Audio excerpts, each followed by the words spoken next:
नमोऽस्त्वनन्तरूपाय नीलकण्ठ नमोऽस्तु ते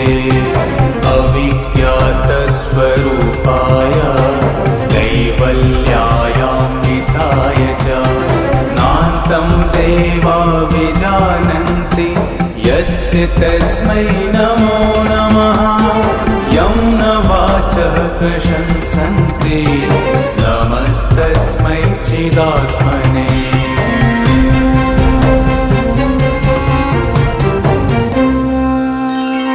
योगिनो यं हृदः कोशे प्रणिधानेन निश्चलाः ज्योतिरूपं प्रपश्यन्ति तस्मै श्रीब्रह्मणे नमः कालात् पराय कालाय स्वेच्छया पुरुषाय च